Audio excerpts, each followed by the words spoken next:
All right, we'll continue on with our Vanderbilt contingency. Next up, we've got safety, Ladarius Wiley. Remember, if you would like to ask a question, just raise your hand and we'll get you a microphone.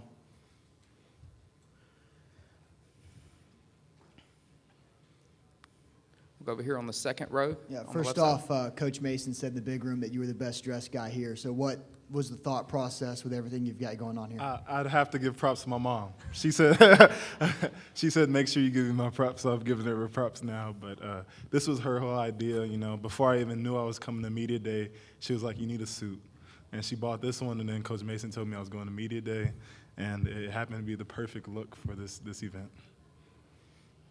You'll raise your hand. We'll get a microphone to you for questions. We'll go down here on the front row on the left side. Yeah, how have you seen Coach Mason kind of evolve as a coach and just his coaching style change since you've been at Vanderbilt? He's evolved as a leader, both on and off the field. He's evolved as a great man, as a great coach. Him being able to hire Coach Tarver and to be able to sort of take the back seat. I feel like people confuse him taking the back seat as him not being involved.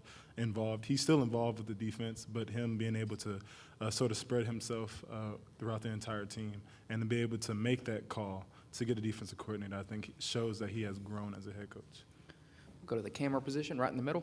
How would you describe the style of defense that we'll see from Vanderbilt this season? Still tenacious, still all gas, no brakes.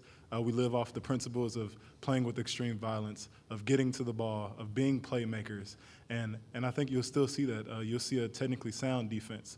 You'll see a very hungry defense, a very talented young defense, but still with seniors at those great at every position, starting with Charles Wright on the defensive line, starting with Dare, then going to linebacker and having Jordan Griffin, and then with the safeties, me and then Juwan Williams with the corner. So it's a young group, but there's still seniors at every position group. All right, if you'll raise your hand, we'll get a microphone to you for any other questions. Go down here on the front left. How do you think Kyle Shermer stacks up to the various other SEC quarterbacks that you've played? I think he's one of the best quarterbacks in the SEC. Being able to face him every day in practice, he's made us better as a defense, and then also being able to play against one of the premier quarterbacks in the SEC, I've been able to sort of see and sort of compare them, and I think he's one of the best quarterbacks in the SEC. And he prepares us every week to play against great quarterbacks. We'll go over here to the left side on the aisle.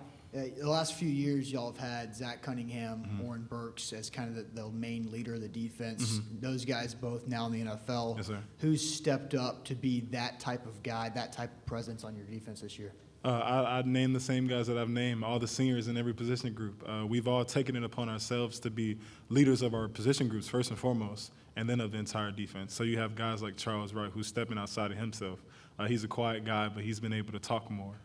Jordan Griffin, fiery guy, who's ready to prove himself and for the nation to know his name. Me, Juwan Williams, great guy. So these certain names are stepping up. Dare. So these guys are really stepping up to become leaders of the defense and of the team. Any other questions? Raise your hand. We'll get you a microphone. All right. Thank you. Thank you, guys.